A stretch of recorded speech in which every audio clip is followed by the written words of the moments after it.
I am the Tofu Golem. Please enjoy the video. You're starting right away. Install and select a voice-capable keyboard like Gboard, then grant microphone permission so dictation can record. Once done, open WhatsApp and enter the chat where you want to type. Make sure the keyboard appears and not a hardware input.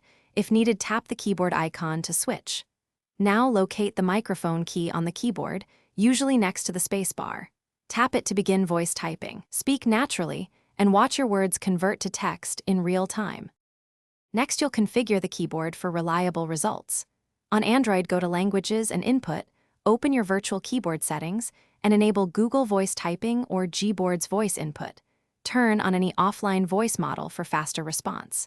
On iPhone, enable dictation under keyboard settings and confirm microphone access.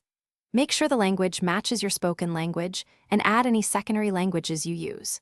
Once configured, return to WhatsApp. Switch to that keyboard and test by tapping the mic. This ensures accuracy and proper language handling. Finish by learning practical usage. Speak punctuation words for cleaner sentences and pause to edit mistakes manually before continuing. Make sure you speak clearly and keep background noise low so the microphone picks up your voice accurately. This improves recognition. If dictation stops working, check microphone permission, toggle the keyboard in settings, or restart the phone to reset services. As a key troubleshooting step, reinstall or update the keyboard app. This resolves most compatibility bugs and restores voice typing functionality quickly.